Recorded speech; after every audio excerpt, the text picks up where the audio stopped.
folks. Welcome to week 9 of DMD400 audio and video for the web. All right, so we're in the back half of the semester here. Let's take a look at the week 9 module, and we'll hop on over to the week 9 overview. All right, so it is in fact a podcast week. So the main thing we are doing this week is working on our secondary source research for the creation of your podcast. So we're going to continue with the research and inquiry process. Now remember, we resurrected our research and inquiry process for step 1 of project 4 being the podcast project. So now we're going to come back to a section of that to dive deeper into your initial research that you did, into what we like to refer to as the secondary source research, and you're going to create your annotated bibliography for all of the content that you're going to source for your podcast. So just to review the research and inquiry process is this handout here. And again, this is taken from the same research and inquiry process that was used in your FYI class, that I also use in a few of my other classes. So you've probably seen this before. You're probably familiar with it. This particular version of it, if you've had me for other classes, you're definitely familiar with. So of course, we already did step 2. Oh, I'm sorry, I said step 1. It's actually step 2, where we did your initial background research and created your inquiry question. So now this week, we're working on step 4, which is to take your initial background research and expand it further into either more sources or to look deeper into the existing sources that you already have. Meaning you actually have to read through them, watch them, listen to them, talk to people in person, whatever it is you have to do to collect as much research as you need to go ahead and produce your podcast. You can't just sit down at a microphone and make a podcast without having any background material. So this is where you're really going to flesh out your background material. So this will provide sort of the clay, the foundation for the making of your podcast so that you know what you're talking about when you get into making your podcast, right? Now, of course, to present that for this deliverable, you're going to make an annotated bibliography. So it's basically just a list of sources. And then you're going to put notes next to each one, talking about what you learned about them, how you plan on using it, just your general thoughts. In a way, there's really no wrong way to do this step. It's just I need to see your thoughts on all of your research. How do you plan to use it, right? So if we go down here and look at the secondary source research section, it talks about how to create the annotated bibliography.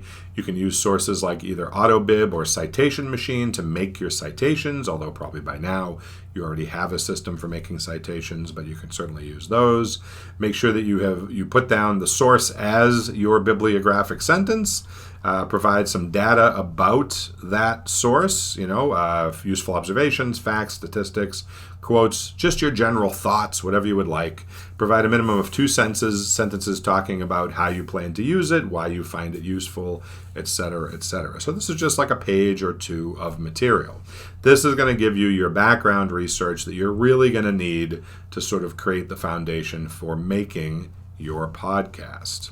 So that's the main thing that's due this week, is to make sure that you and your podcast team member take the time to really dive deeper into your research. Now, if you're interviewing people for your podcast and the interviews need to be done in advance of making the podcast, then you're going to want to go get that done. You're going to want to go record the people that you're interviewing, because that's part of your research, right?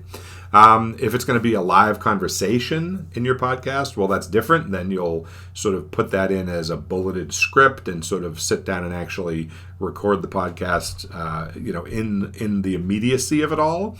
But if you're going to provide an interview with somebody that's going to need questions and answers, and you're going to want to pre-record it and have a chance to edit it, then this is something you're going to want to do now so that you have it and you're ready to work on it. So that counts as part of your research. But of course, you can also be reading material, watching videos, whatever you need to do to get all the information you need to make your podcast. Make sure that you are very clear in annotating it, because I want to see where all your material's coming from, okay? Okay, so that's the main thing this week. That's 99% of what you're doing this week. Once you've got that done and you turn it in at the end of the week, the next thing you're going to do is we're going to start working on step 1 of project 3. Now that is your title sequence process for the After Effects portion of the class. Now, I explained earlier that this is a project that I actually use in DMD400. So this is a bookend project in that I give out this exact same project in the 100 level Intro to Digital Media Design class, and I do it just to introduce students to the idea of what a title sequence is, and we talk about artistic interpretation and a whole bunch of other stuff. Here, you're going to use that same project, and I've made some edits to it so it's a little more appropriate for this class, but it's basically the same assignment. Here, you're going to use your newly found Adobe After Effects skills to make a much more professional looking title sequence, something that maybe you weren't quite ready to do way back in DMD400. So the opening is the same. You're going to start working on step 1 for homework, where you're going to choose a classic movie or television show to reimagine. It already has a genre and or subgenre attached to it. So you're going to pick one and then you're going to reimagine it under a new genre or subgenre. Now, if you've done this project for me before, and let's say when you did it for me back in DMD400, you picked The Fugitive, the classic television show from the 1960s, which was originally an action-adventure TV show, and you turned it into a comedy, for example. And you're like, you know what, I really like that idea, I'm going to do it again. Then feel free to just turn that plot summary back in again. It's fine with me. But on the other hand, if you weren't happy with your choice from the first time you did this assignment, here's an opportunity to pick another one. You can pick a different show, a different movie, reimagine it. You know, your skills have gotten better over the past few years, so I would expect you to improve along the way. But at the same time, don't make extra work for yourself. If you like what you did before, do it again. But of course, when we get to the part where we're building the title sequence, that's where we're going to do a much more detailed professional job, because you've now learned Adobe After Effects, or at least you've learned the basics of it. So anyway, step 1 is what you're doing for homework. Pick one of these television shows or movies, reimagine it into a different genre, and write a 1-page plot summary going over what your new version of it is. Okay, so that is it for this week.